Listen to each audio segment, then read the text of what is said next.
وعباد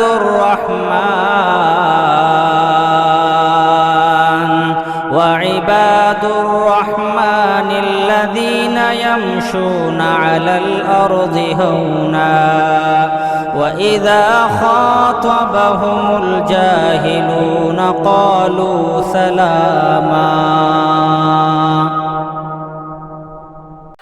نبی صلی اللہ علیہ وسلم نے ایک مرتبہ صحابہ میں اعلان کیا، یا ایھا الناس ان اللہ قد فرض علیکم الحج فحجوا، اے لوگو اللہ نے تمہارے اوپر زندگی میں ایک بار حج کو فرض کیا، تم حج کرو۔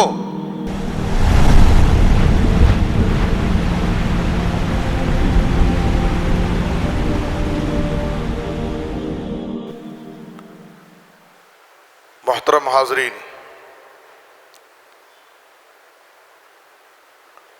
آج کی اس مجلس میں آپ حضرات کے سامنے دنیا کے سب سے افضل ایام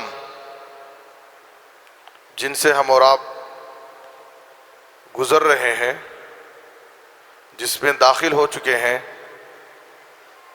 یعنی عشرہ ذی الحجہ کے ابتدائی 10 ایام، جس کے ایک دن ہم اور آپ گزار چکے ہیں۔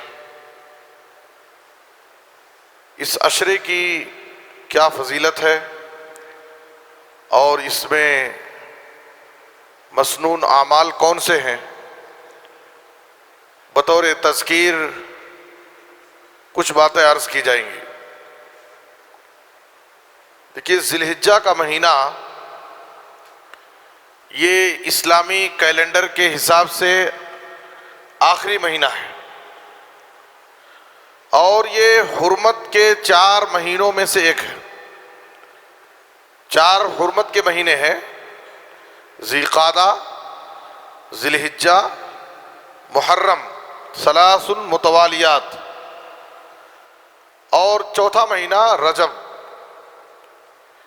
یہ 12 مہینوں میں 4 حرمت کے مہینے ہیں جن کا احترام ضروری ہے۔ خصوصی طور پر ان 4 مہینوں میں ہمیں اپنے آپ کو گناہوں سے بچانا ہے، اور ان مہینوں کی عظمت کا لحاظ رکھنا ہے۔ تو ذی الحجہ کا مہینہ یہ 4 حرمت کے مہینوں میں سے ایک ہے۔ تو پورا مہینہ محترم ہے، معظم ہے، لیکن خاص طور پر اس مہینے کا پہلا عشرہ، عشرہ ذی الحجہ، خصوصی طور پر اہمیت کا حامل ہے۔ اور اس میں آج جمعہ کا دن، عشرہ ذی الحجہ کا جمعہ دیگر جمعہ سے زیادہ افضل ہوتا ہے۔ آج ہم نے جمعہ کا دن گزارا، ایک تو ذی الحجہ کے پہلے عشرے کا یہ جمعہ ہے۔ حافظ ابن حجر رحمۃ اللہ علیہ فتح الباری میں کہتے ہیں کہ عشرہ ذی الحجہ کا جمعہ عام جمعہ سے زیادہ افضل ہے، اس لیے کہ یہاں 2 فضیلتیں جمع ہو گئیں، ایک تو جمعہ کے دن کی فضیلت اور دوسرے عشرہ ذی الحجہ کی فضیلت۔ تو آج یہ دونوں فضیلتیں بھی ہمیں حاصل ہوئیں، ایک تو عشرہ ذی الحجہ کی پہلی تاریخ اور دوسرے جمعہ کی فضیلت۔ تو آئیے ہم دیکھیں کہ اس عشرے کی کتنی بڑی فضیلت ہے۔ قرآن مجید میں اللہ تعالیٰ نے سورۃ الفجر میں اس عشرے کی قسم کھائی ہے، والفجر ولیال عشر، قسم ہے فجر کی اور 10 راتوں کی۔ یہاں 10 راتوں سے مراد بالاتفاق جمہور مفسرین کے نزدیک ایام عشر ہے، ذی الحجہ کی ابتدائی 10 راتیں، عشرہ ذی الحجہ مراد ہے۔ عبداللہ بن عباس رضی اللہ تعالیٰ عنہ، حضرت زبیر، قتادہ، مجاہد، ضحاک، حافظ ابن کثیر اور ابن القیم رحمۃ اللہ علیہ، ان تمام نے لیالی عشر 10 راتوں سے مراد عشر ذی الحجہ کو لیا ہے۔ اب آپ غور کیجئے کہ اللہ تعالیٰ عشر ذی الحجہ کی، ذی الحجہ کے ابتدائی 10 راتوں کی قسم کھا رہا ہے، اور اللہ تعالیٰ قرآن مجید میں اگر کسی چیز کی قسم کھاتا ہے تو بندوں کو اس کی اہمیت بتلانا چاہتا ہے کہ یہ چیز اللہ کے نزدیک بڑی محترم ہے، بڑی عظمت والی ہے، اللہ تعالیٰ اس کی قسم کھا رہا ہے، اس لیے اے لوگو تم اس کا احترام کرو، اس کی عظمت کا لحاظ رکھو، اس کی فضیلت کو سمجھو اور اس سے فائدہ اٹھاؤ۔ تو یہ 10 دن جو اللہ نے ہم کو نصیب کیا ہے یہ بڑے اہم ہیں، ان 10 دنوں کی اللہ قسم کھا رہا ہے۔ اور اس کی دوسری فضیلت یہ ہے، مسند بزار کی روایت ہے حسن درجے کی، جابر بن عبداللہ رضی اللہ عنہ حدیث کے راوی ہیں، آپ صلی اللہ علیہ وسلم نے فرمایا افضل ایام الدنیا ایام العشر، دنیا کے سب سے افضل ایام ذی الحجہ کے ابتدائی 10 ایام ہیں۔ یہ ایام جن سے ہم اور آپ گزر رہے ہیں، قربانی تک یہ 10 دن، یہ پوری دنیا کے سب سے افضل ایام ہیں۔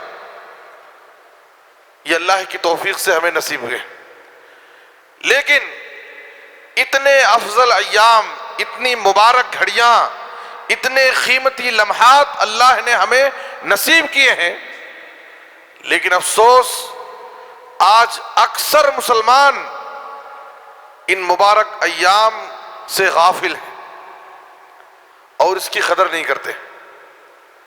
یہ ایام آئے ہیں، چلے جائیں گے، گزر جائیں گے، لیکن اکثر مسلمان غفلت کا شکار ہو کر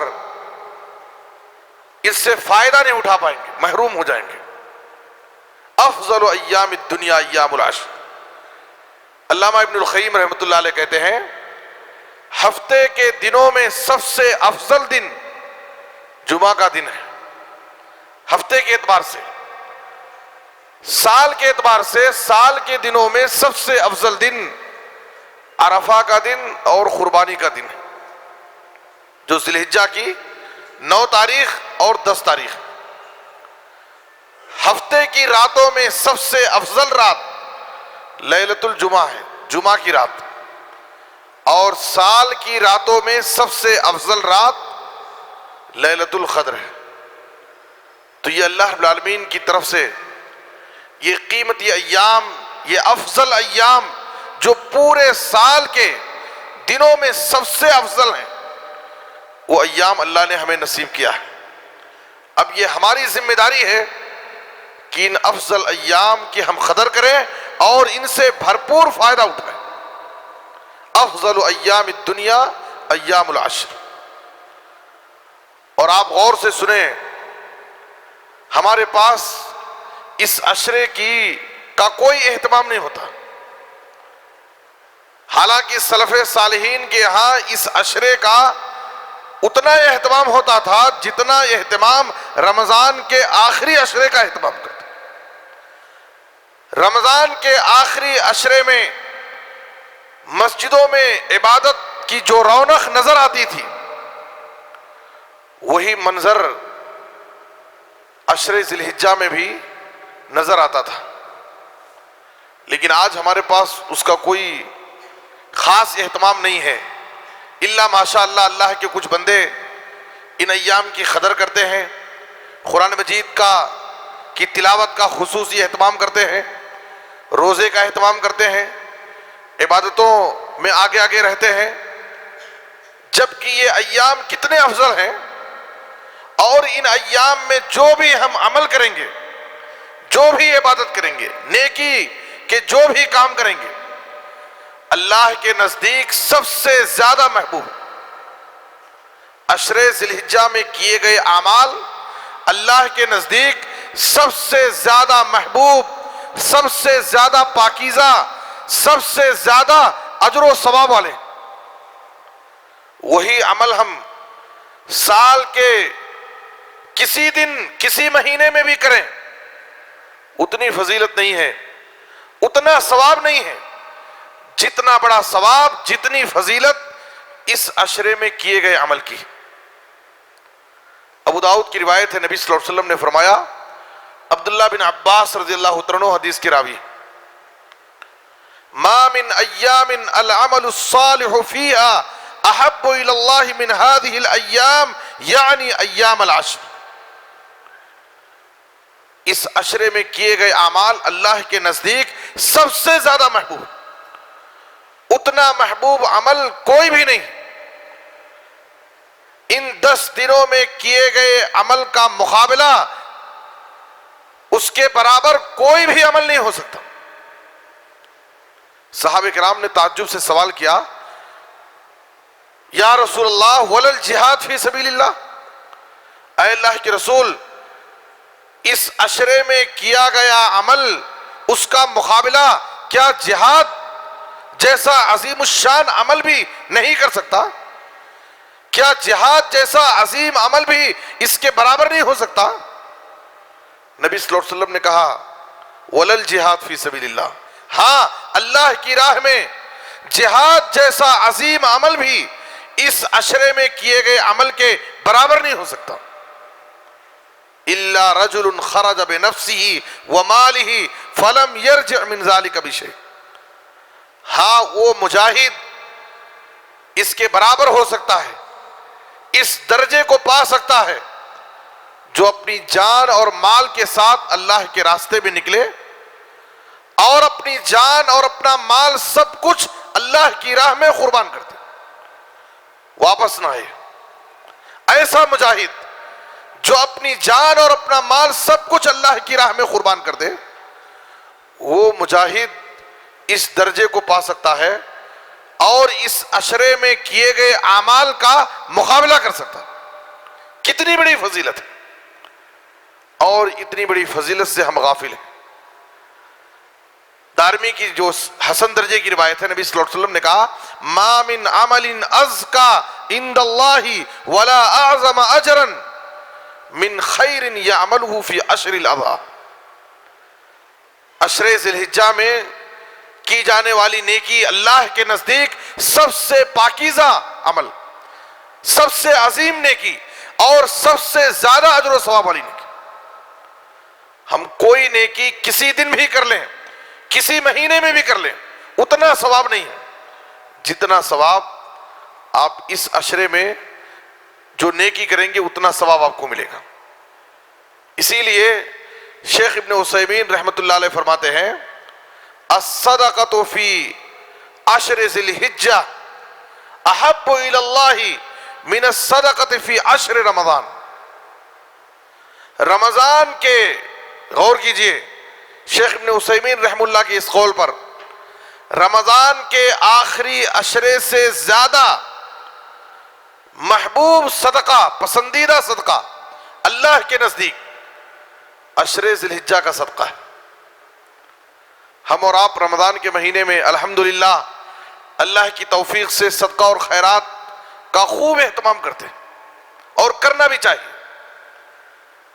لیکن اس عشرے کی کوئی کم اہمیت نہیں ہے۔ اس عشرے میں ہم جو بھی نیکی کریں گے اس کا مقابلہ کوئی بھی عبادت نہیں کر سکتی، اور جتنا زیادہ اجر و ثواب اس عشرے میں کیے جانے والے عمل پر ملے گا، کسی دوسرے مہینے میں، کسی دوسرے دن میں کرنے پر اتنا اجر و ثواب نہیں ملے گا۔ یہ اتنے مبارک ایام ہیں، یہ اتنے فضیلت والے ایام ہیں، یہ اتنی قیمتی گھڑیاں ہیں جو اللہ کی توفیق سے ہمیں ملی ہیں۔ ہماری ذمہ داری ہے کہ ہم ان ایام کی قدر کریں۔ آپ دیکھیے اس عشرے میں کتنی بڑی بڑی عبادتیں ہیں۔ حج کے ایام اسی عشرے میں، یوم الترویہ 8 ذی الحجہ سے حج کے مناسک حج انجام دیے جاتے ہیں۔ قرآن مجید میں اللہ تعالیٰ نے کہا، الحج اشہر معلومات، عمرہ کے لیے آدمی کے، ایک انسان کے لیے سال کے 12 مہینے، کبھی بھی وہ عمرہ کر سکتا ہے، عمرے کا احرام باندھ سکتا ہے، لیکن حج کے لیے کچھ مخصوص مہینے جس میں وہ حج کا احرام باندھ سکتا ہے۔ شوال، ذی قعدہ اور عشرے ذی الحجہ، تو اس عشرے کے اندر حج جیسی عظیم عبادت رکھی گئی ہے۔ اسی طرح سے اس عشرے میں یوم عرفہ ہے، ذی الحجہ کی 9 تاریخ جسے یوم عرفہ کہا جاتا ہے وہ بھی اسی عشرے میں، اور علماء نے لکھا ہے کہ اس عشرے کی فضیلت کے لیے یوم عرفہ کافی، عرفہ کا ایک دن اس پورے عشرے کی فضیلت کے لیے کافی ہے۔ کتنا عظیم دن ہے عرفہ کا دن۔ عرفہ کے دن اللہ تعالیٰ نے دین اسلام کو مکمل کیا۔ سورہ مائدہ کی آیت نمبر 3 اللہ تعالیٰ نے اليوم اکملت لکم دینکم واتممت علیکم نعمتی ورضیت لکم الاسلام دینا، یہ آیت عرفہ کے دن نازل ہوئی۔ ایک یہودی حضرت عمر رضی اللہ عنہ کے پاس آتا ہے اور کہتا ہے کہ تمہارے پاس تمہاری کتاب قرآن میں ایک ایسی آیت آپ لوگ پڑھتے ہیں کہ وہ آیت اگر ہمارے پاس ہوتی تو جس دن وہ آیت نازل ہوئی اس دن کو ہم عید بنا لیتے۔ عمر رضی اللہ عنہ نے کہا کہ مجھے اچھی طرح سے معلوم ہے کہ یہ آیت کس دن نازل ہوئی، کب نازل ہوئی۔ جس دن نازل ہوئی وہ عرفہ کا دن تھا اور جمعہ کا دن تھا، 2 عیدیں تھیں اس دن، ایک تو جمعہ کا دن عید کا دن اور دوسرے عرفہ کا دن۔ اس لیے اب ہمیں الگ سے تیسری عید بنانے کی ضرورت نہیں، یہ آیت خود 2 عیدوں میں نازل ہوئی ہے۔ تو اس دن عرفہ کے دن اللہ تعالیٰ نے اپنے دین کو مکمل کیا۔ عرفہ کے دن کی فضیلت یہ ہے الحج عرفہ، حج کی اصل عبادت عرفہ کے دن کی۔ حج نام ہے وقوف عرفہ کا، عرفہ کی عبادت یہ حج کی اصل عبادت ہے۔ اور عرفہ کے دن اللہ تعالیٰ اپنے بندوں میں سے سب سے زیادہ جہنم سے آزاد کرتا ہے۔ اور حافظ ابن رجب رحمہ اللہ نے کہا کہ عرفہ کے دن جہنم سے جہنمیوں کو آزادی کا جو معاملہ ہے یہ حاجیوں کے لیے خاص نہیں ہے بلکہ عام ہے۔ ایسا نہیں کہ اللہ تعالیٰ عرفہ کے دن صرف حاجیوں میں سے اپنے بندوں کو جہنم سے آزاد کرتا ہے، عام ہے یہ۔ کسی بندے کو بھی، مومن بندے کو عرفہ کے دن اللہ تعالیٰ اپنے فضل سے، اپنی مہربانی سے جہنم سے آزادی کا پروانہ عطا کر سکتا ہے۔ اس لیے عرفہ کے دن خاص طور پر جہنم سے پناہ طلب کرنے کا اہتمام کرنا چاہیے۔ اور عرفہ کے دن کی خصوصیت یہ ہے خیر الدعاء دعاء یوم عرفہ، سب سے بہترین دعا عرفہ کی دعا۔ نبی صلی اللہ علیہ وسلم نے کہا وہ دعا جو میں نے اور مجھ سے پہلے تمام نبیوں نے کی، لا الہ الا اللہ وحدہ لا شریک لہ لہ الملک ولہ الحمد وہو علی کل شیء قدیر۔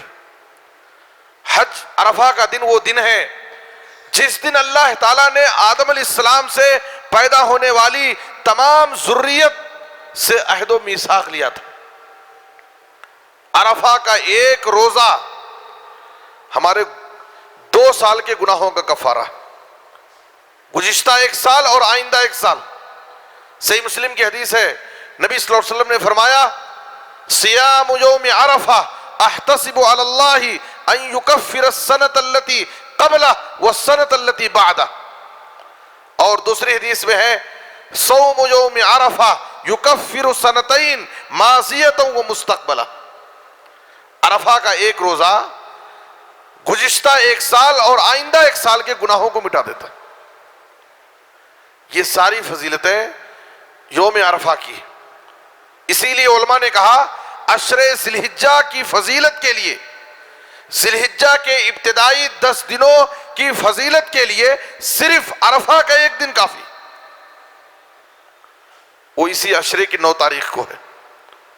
اور ذی الحجہ کی 10ویں تاریخ جسے یوم النحر قربانی کا دن کہا جاتا ہے، اس کی بھی بڑی فضیلت ہے۔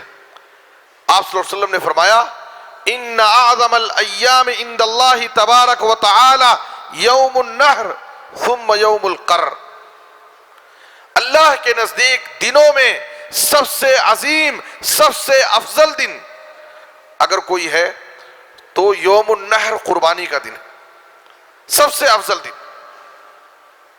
پھر اس کے بعد والا دن یعنی 11 ذی الحجہ، جس دن حاجی منا کے میدان میں قیام کرتے ہیں۔ تو آپ غور فرمائیں کہ حافظ ابن حجر رحمۃ اللہ علیہ فتح الباری میں کہتے ہیں کہ آخر عشرے ذی الحجہ کی اتنی ساری فضیلتیں کیوں ہیں کہ ان 10 دنوں میں کیے گئے اعمال کا مقابلہ کوئی بھی عمل نہیں کر سکتا، کوئی بھی عبادت اس کے برابر نہیں ہو سکتی۔ ان 10 دنوں میں کی گئی نیکی کا اجر و ثواب سب سے زیادہ ہے۔ اللہ کے نزدیک یہ 10 دن سال کے دنوں میں سب سے افضل دن ہے۔ اللہ تعالیٰ ان 10 دنوں کی قسم کھاتا ہے۔ آخر کیا بات ہے کہ اس عشرے کی اتنی زیادہ فضیلت ہے؟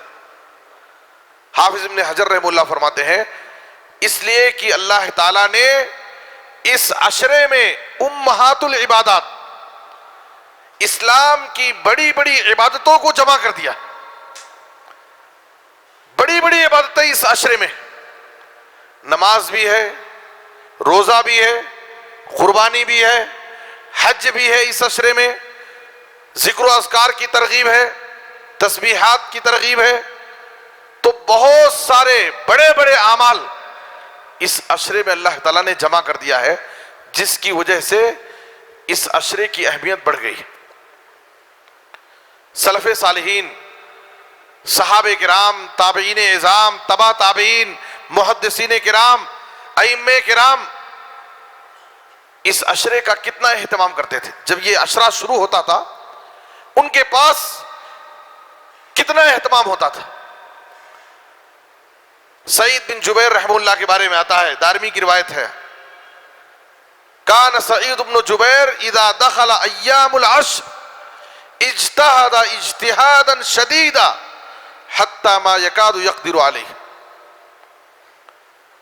جب یہ عشرہ شروع ہوتا سعید بن جبیر رحمۃ اللہ علیہ اتنا زیادہ عبادت میں لگ جاتے اور عبادت میں اس قدر محنت کرتے تھے کہ کوئی دوسرا ان کے برابر طاقت نہیں رکھتا۔ اتنا زیادہ اس عشرے میں وہ محنت کرتے تھے، عبادتوں میں، نیکیوں میں، کہ کوئی دوسرا ان کے برابر ان جیسی عبادت نہیں کر پاتا تھا۔ ابو عثمان النہدی رحمہ اللہ فرماتے ہیں کان السلف یعظمون 3 عشرات، سلف صالحین 3 عشروں کا بڑا احترام کرتے تھے، ان کی تعظیم کرتے تھے، اور ان 3 عشروں میں خصوصی طور پر عبادتوں کا، نیکیوں کا زیادہ اہتمام کرتے تھے۔ سلف صالحین 3 عشروں کا، ایک رمضان کا آخری عشرہ، دوسرے ذی الحجہ کا پہلا عشرہ، اور تیسرے محرم کا پہلا عشرہ۔ سلف صالحین ان 3 عشروں کا بڑا اہتمام کرتے تھے۔ محترم حضرات، یہ عشرہ اللہ کی توفیق سے ہمیں نصیب ہوا ہے۔ ہمیں اس عشرے میں کیا کرنا ہے؟ آپ نے دیکھا کہ سلف صالحین اس عشرے کا خصوصی طور پر اہتمام کرتے تھے اور خصوصیت کے ساتھ نیکیوں میں، عبادتوں میں آگے آگے رہتے تھے۔ اس عشرے میں ہمیں سب سے پہلے مطلق طور پر اعمال صالحہ کا اہتمام کرنا ہے۔ نیک اعمال، جو بھی نیک اعمال ہیں، نیکی کے جو بھی کام ہیں، بھلائی کے جو بھی کام ہیں جو اسلام میں بتائے گئے ہیں، ہم نیکی کے کاموں میں اس عشرے میں آگے آگے رہیں، جو بھی نیکیاں۔ اس لیے کہ نبی صلی اللہ علیہ وسلم نے کہا ما من ایام العمل الصالح فیہا احب الی اللہ من هذه الایام، یعنی ایام العشر۔ اس عشرے میں خصوصی طور پر اعمال صالحہ کی ترغیب دلائی گئی ہے.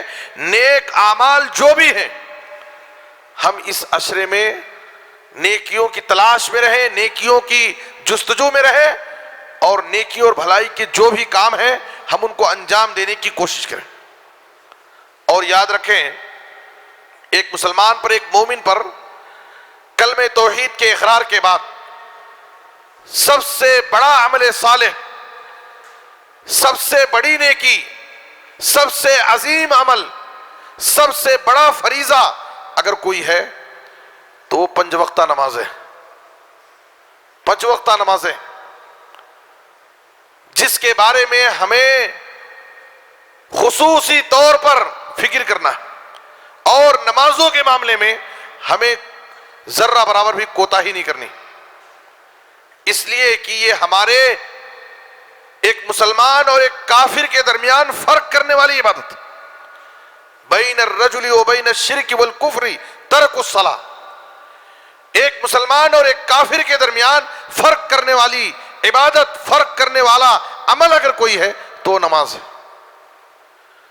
اور کل قیامت کے دن سب سے پہلے بندے سے جس عمل کا حساب ہوگا وہ نماز ہو, اور اسی پر اس کا دوسرا حساب و کتاب منحصر ہوگا.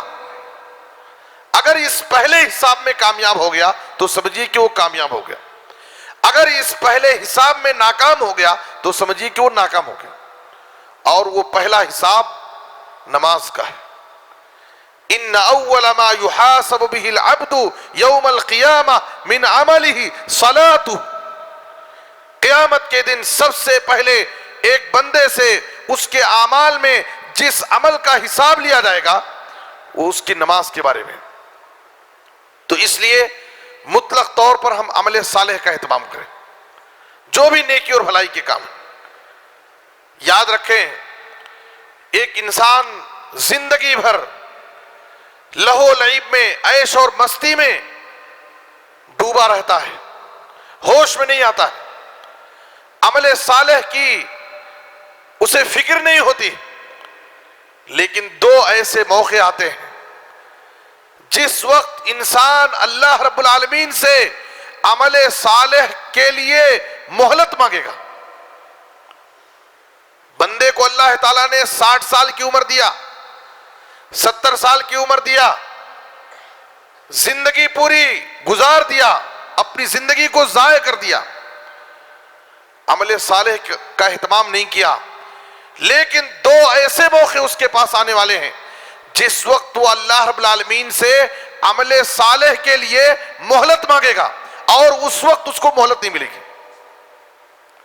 ایک اس کی موت کے وقت, زندگی بھر عمل صالح کی فکر نہیں کی, لیکن جب انسان موت کے وقت پہنچتا ہے, موت کا فرشتہ اس کے پاس حاضر ہوتا ہے, موت کو وہ اپنی نظروں سے دیکھتا ہے, پریشان ہو جاتا ہے, گھبرا اٹھتا ہے, اور اس وقت وہ ہوش میں آتا ہے, بیدار ہوتا ہے, اور اللہ رب العالمین سے عمل صالح کے لیے مہلت مانگتا ہے. سورۃ المومنون میں اللہ تعالیٰ نے ذکر کیا, حتی اذا جاء احدهم الموت, حتی اذا جاء احدهم الموت قال رب ارجعوني لعلی اعمل صالحا فیما ترکت.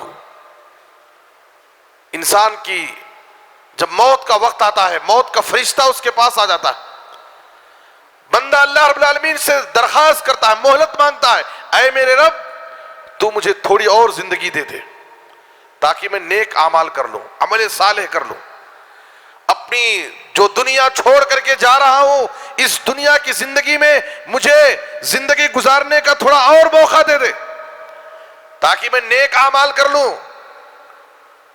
اللہ کہے گا کلا, ہرگز نہیں, ہرگز نہیں, انہا کلمۃ ہوا قائلھا, یہ تو بس کہنے کی بات ہے. تو آج مہلت مانگ رہا ہے, ایسی بات نہیں ہے کہ میں نے تجھے مہلت نہیں دی, عمل صالح کے لیے میں نے تجھے ایک لمبی زندگی عطا کی تھی, لیکن تو عمل صالح نہیں کیا, نیک اعمال نہیں کیا.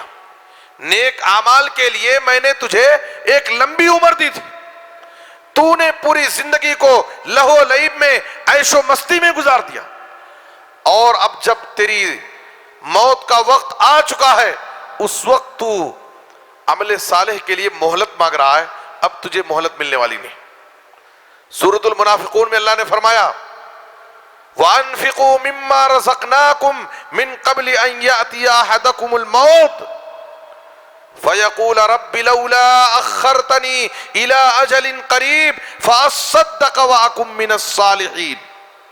اللہ فرماتا ہے کہ اے میرے بندو، ہماری دی ہوئی روزی کو تم خرچ کرو تمہارے پاس موت آنے سے پہلے، اس لیے کہ انسان کی موت کا جب وقت آ جاتا ہے اور انسان موت کو اپنی نظروں سے دیکھنے لگتا ہے، اس وقت گھبرا کر کے پریشان ہو کر کے اللہ سے مہلت مانگتا ہے، اے میرے رب تو مجھے تھوڑا موقع دے، میں صدقہ اور خیرات کر کے نیک بننا چاہتا ہوں۔ اللہ کہے گا وَلَن يُؤَخِّرَ اللَّهُ نَفْسًا إِذَا جَاءَ أَجَلُهَا، کسی بھی نفس کو، کسی بھی انسان کو جب اس کا وقت مقررہ آ جاتا ہے تو اس کو مہلت نہیں دی جاتی، ایک لمحے کی بھی مہلت نہیں۔ یہ پہلا وقت ہے جب انسان اللہ رب العالمین سے عمل صالح کے لیے مہلت مانگے گا اور اس وقت اس کو مہلت نہیں ملے گی۔ اور دوسرا موقع، زندگی میں اس کو بار بار جہنم کے عذاب سے ڈرایا جاتا، آخرت کی فکر اس کو دلائی جاتی، اسے ہوش نہیں آتا، جنت اور جہنم پر ایمان اور یقین نہیں تھا، اسے آخرت کی فکر اس کے پاس نہیں۔ لیکن جب قیامت کے دن جہنم کی آگ کو، اللہ کے عذاب کو اپنی نظروں سے دیکھ لے گا، اس وقت وہ پریشان ہو کر کے اللہ سے دنیا میں آنے کی اور عمل صالح کی مہلت مانگے گا۔ سورہ سجدہ کی آیت نمبر 12 میں اللہ نے ذکر کیا وَلَوْ تَرَىٰ إِذِ الْمُجْرِمُونَ نَاكِسُو رُؤُوسِهِمْ عِنْدَ رَبِّهِمْ رَبَّنَا أَبْصَرْنَا وَسَمِعْنَا فَارْجِعْنَا نَعْمَلْ صَالِحًا إِنَّا مُوقِنُونَ۔ جب آپ دیکھیں گے کہ مجرم لوگ، نافرمان لوگ اپنے رب کے پاس اپنے سروں کو جھکائے ہوئے شرمندہ ہو کر ٹھہرے ہوں گے، وہ اللہ سے درخواست کریں گے اے ہمارے رب، ہم نے اپنی نظر سے دیکھ لیا، سن لیا، اے ہمارے رب تو ہم کو دنیا میں دوبارہ بھیج دے، ہم نیک عمل کریں گے اور آخرت پر یقین رکھیں گے۔ لیکن یہ ایسی آرزو ہوگی ہر مجرم، ہر نافرمان اور گنہگار انسان کی، جو آرزو کبھی پوری ہونے والی نہیں۔ اس لیے میرے بزرگ اور دوستو، وہ موقع ابھی ہمیں ملا ہے، وہ موقع آج ہمیں حاصل ہے، اپنی زندگی کو غنیمت جان لو موت آنے سے پہلے، جوانی کی قدر کر لو بڑھاپا آنے سے پہلے، صحت سے فائدہ اٹھا لو بیماریاں آنے سے پہلے۔ اللہ نے وقت فرصت دیا ہے تو اس سے فائدہ اٹھا لو مصروفیات بڑھنے سے پہلے۔ اللہ نے مال و دولت سے نوازا ہے تو اس کی قدر کر لو غریبی آنے سے پہلے۔ ایک عقل مند انسان اپنی زندگی کو امانت سمجھ کر کے اس زندگی کی قدر کرتا ہے اور اللہ کی مرضی کے مطابق اس دنیا کی زندگی کو گزارتا ہے اور آخرت کے لیے نیکیوں کا توشہ جمع کرتا ہے۔ امام حسن بصری رحمت اللہ علیہ فرماتے ہیں الدنیا ثلاثۃ ایام، اے لوگوں دنیا کی حقیقت اگر جاننا چاہتے ہو، تمہاری زندگی کی حقیقت کو سمجھنا چاہتے ہو، تمہاری پوری زندگی، یہ پوری دنیا 3 دن کا نام ہے، 3 روزہ کا۔ اما امس فقد ذهب بما فيه واما غدا فلعلك لا تدركه واما اليوم فلك فعمل فيه۔ کہا کہ دنیا 3 روزہ ہے، تمہاری پوری زندگی 3 دن کا نام ہے، گزرا ہوا کل اب وہ واپس لوٹ کر نہیں آئے گا، جو دن گزر گیا وہ گزر گیا، واپس لوٹ کر آنے والا نہیں ہے۔ اس دن میں ہم نے چاہے اچھے عمل کیے ہو یا برے عمل کیے ہو، گزر گیا گزرا ہوا دن واپس لوٹ کر آنے والا نہیں. آنے والے کل کی گارنٹی نہیں ہے، بھروسہ نہیں کہ وہ ملے گا یا نہیں. کل تک ہم باقی رہیں گے یا نہیں، بھروسہ نہیں. گزرا ہوا کل واپس لوٹ کر آنے والا نہیں، آنے والے کل کا بھروسہ نہیں. آج کا دن جو چل رہا ہے وہ تمہارا ہے. ہر انسان جس دن میں اس کی سانسیں چلتی ہیں، جو دن گزارتا ہے، اس کو اسی احساس اور فکر کے ساتھ گزارنا چاہیے کہ آج کا دن ہمارا، اور اس دن میں ہم جو چاہیں نیکی کے کام کر لیں، ورنہ یہ دن گزر جائے گا، واپس لوٹ کر نہیں آئے گا. آنے والے کل کی گارنٹی نہیں. آج کا دن جو گزر رہا ہے وہی ہمارا ہے. اس دن ہم جو چاہیں نیک اعمال کر لیں. لیکن یہ شیطانی ہتھ کنڈا ہے کہ شیطان ہم کو نیکیوں سے محروم کرنے کے لیے ٹالنے کا مزاج بناتا ہے. نیکی کا کوئی جذبہ ہمارے دل میں پیدا ہوا، کوئی اچھا کام کرنے کا خیال ہمارے دل میں آیا، اب شیطان وسوسے ڈالتا ہے. کل دیکھیں گے، کل سے شروع کریں گے، جمعہ سے شروع کریں گے، رمضان سے شروع کریں گے. ایک نوجوان کے دل میں اللہ کا ڈر پیدا ہوتا ہے، وہ مسجد سے جڑنا چاہتا. شیطان اس کے دل میں وسوسے ڈالتا ہے. ابھی تو جوانی انجوائے کا ٹائم ہے، جوانی سے فائدہ اٹھانے کا وقت ہے. جب بوڑھے ہوں گے تو فائدہ اٹھا لیں گے، بڑھاپے کی عمر میں مسجد کو پکڑ لیں گے. شیطان اس کو عبادتوں سے محروم کرنا چاہتا. آنے والے کل بعد میں دیکھیں گے. ایک آدمی نیکی کرنا چاہتا، لیکن شیطان اس کو نیکی سے محروم کرنے کے لیے ٹالنے کا مزاج بناتا. ہمیں کیا ہے، ہر دن جس دن کو ہم گزارتے ہیں وہ ہمارا دن ہے. اس دن ہم جو چاہیں نیک اعمال کر لیں.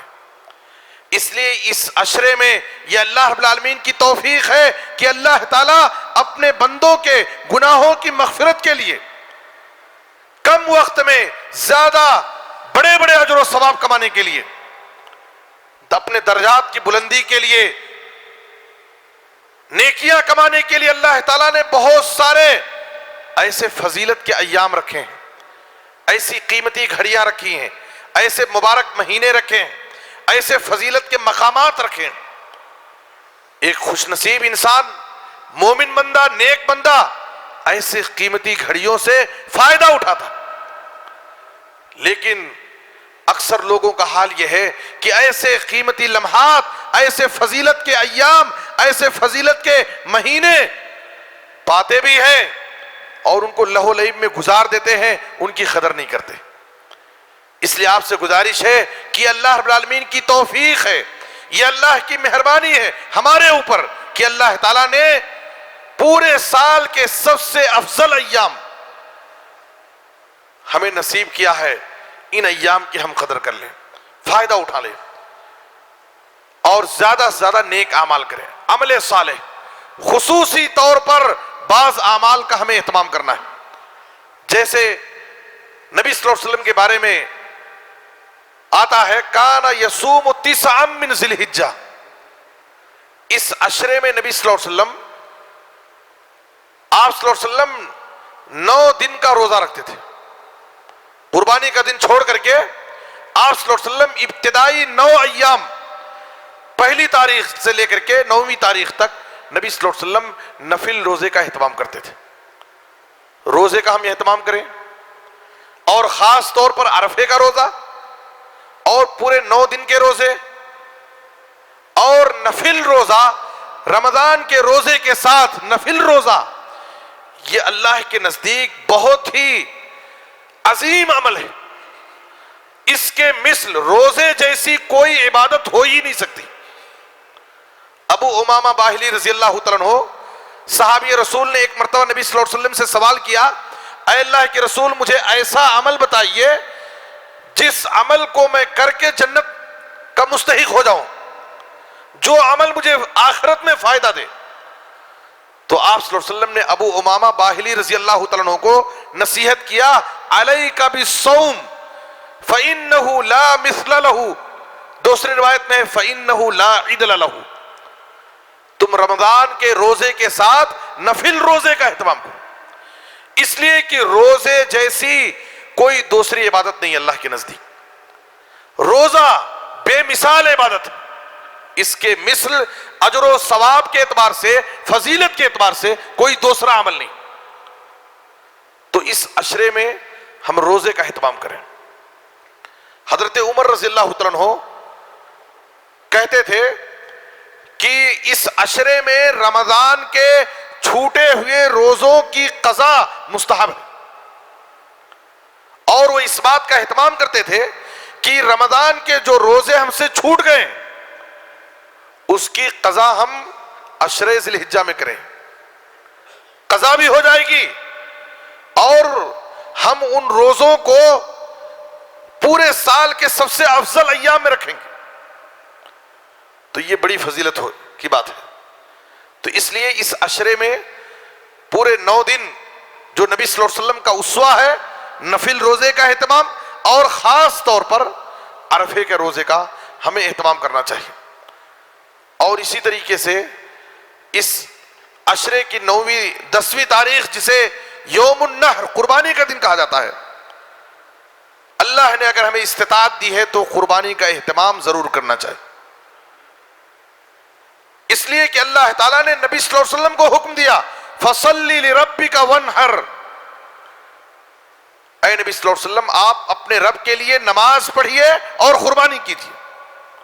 اللہ نے اپنے نبی کو حکم دیا، اور نبی صلی اللہ علیہ وسلم مدینے میں 10 سال رہے اور آپ قربانی کرتے رہے، یہاں تک کہ سفر میں بھی آپ نے قربانی کا اہتمام کیا۔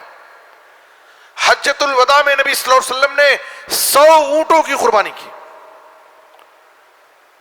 63 پر 3 اونٹوں کو اپنے ہاتھ سے ذبح کیا، اور 37 اونٹوں کو نبی صلی اللہ علیہ وسلم نے حضرت علی رضی اللہ عنہ سے ذبح کروایا۔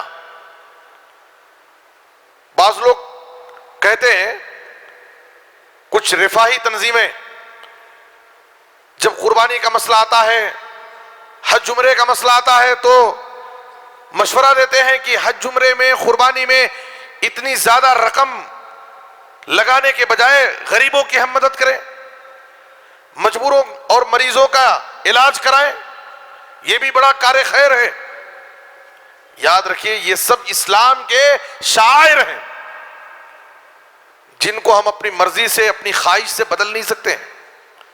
قربانی ایک الگ عمل ہے، قربانی ایک الگ عبادت ہے، صدقہ اور خیرات ایک الگ عبادت ہے۔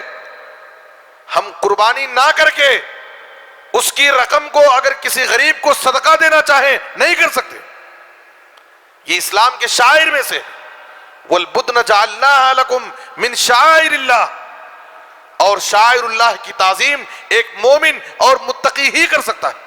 وَمَنْ يُعَظِّمْ شَعَائِرَ اللَّهِ فَإِنَّهَا مِنْ تَقْوَى الْقُلُوبِ۔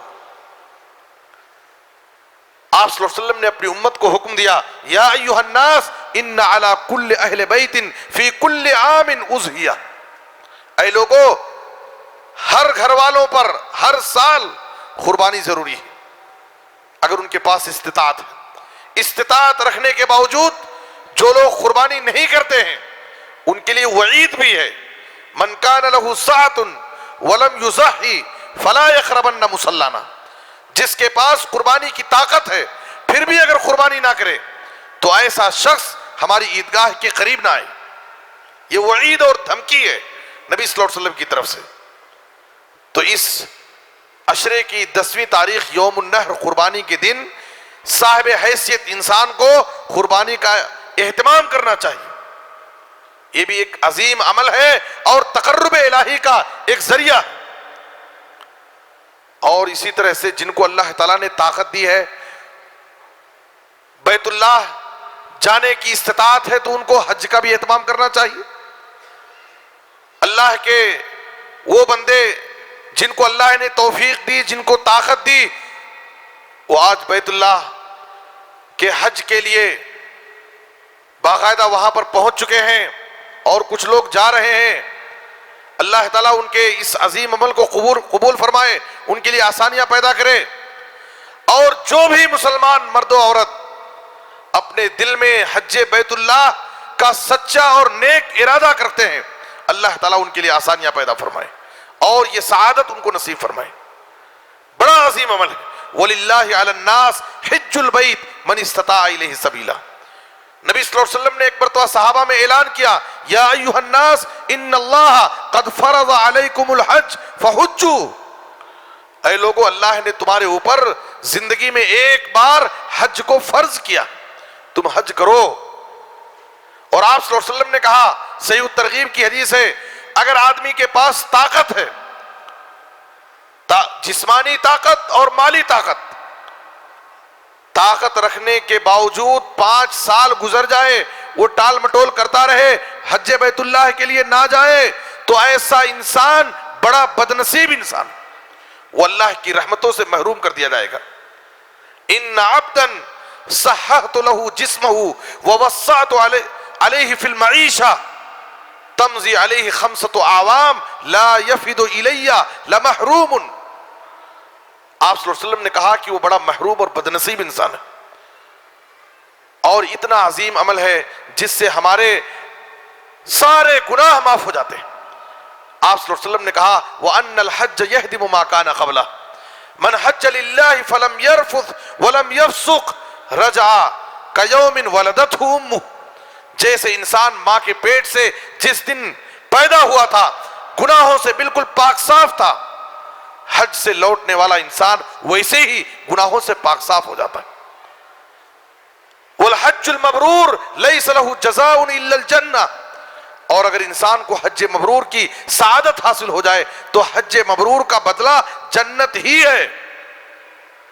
وفد اللہ ثلاثۃ، 3 لوگ اللہ کے مہمان ہوتے ہیں، اللہ ان کی میزبانی کرتا ہے. الغازی والحاج والمعتمر، ایک جنگ کے راستے میں نکلنے والا، جہاد کے لیے جانے والا، دوسرے حج کے لیے جانے والا، اور تیسرے عمرہ کے لیے جانے والا. تو یہ سعادت ہم اس عشرے میں حاصل کر سکتے ہیں. اور اس عشرے کا ایک بہت بڑا عمل جو نبی صلی اللہ علیہ وسلم نے جس کا حکم دیا ہے، اس عشرے میں نبی صلی اللہ علیہ وسلم نے جو عمل کرنے کا حکم دیا ہے، اس کی فضیلت کو بیان کرتے ہوئے آپ صلی اللہ علیہ وسلم نے کہا، فَأَكْثِرُوا فِيهِنَّ مِنَ التَّهْلِيلِ وَالتَّكْبِيرِ وَالتَّحْمِيدِ. اس عشرے کا سب سے بڑا عمل اللہ کا ذکر ہے. ہم کثرت سے اللہ کا ذکر کرتے رہیں، اللہ کی حمد و ثنا بیان کریں، اللہ کی تکبیر، اس کی بڑائی بیان کریں. لا الہ الا اللہ، اللہ اکبر، الحمدللہ، سبحان اللہ. یہ کلمات، یہ تسبیحات ہم بار بار پڑھتے رہیں. وَيَذْكُرُ اسْمَ اللَّهِ فِي أَيَّامٍ مَعْلُومَاتٍ. عبداللہ بن عباس رضی اللہ تعالیٰ عنہ نے ایام معلومات سے مراد ایام العشر لیا. عشر ذی الحجہ میں کثرت سے اللہ کا ذکر کیا جائے.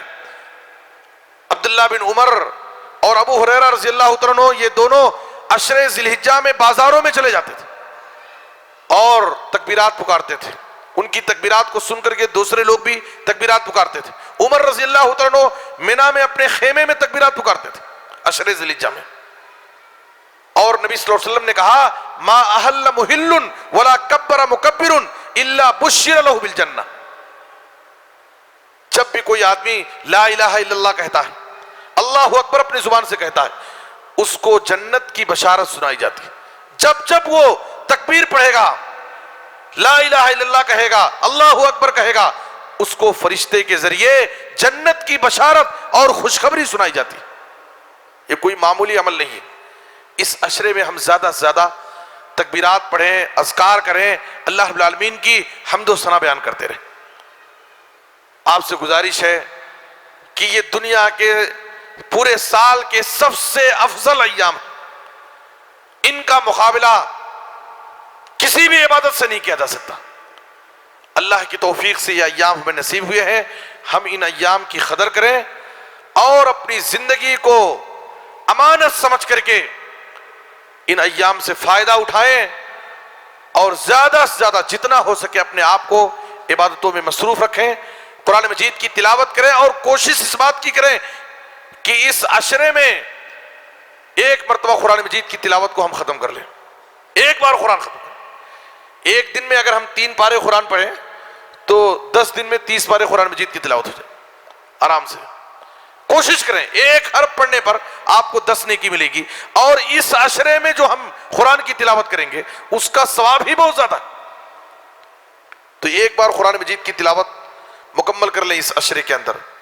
اور ایک بات یاد رکھیں کہ زمان و مکان کی فضیلت کے اعتبار سے جہاں ثواب میں اضافہ ہوتا ہے وہیں گناہ کی سنگینی اور خطرناکی بھی بڑھ جاتی.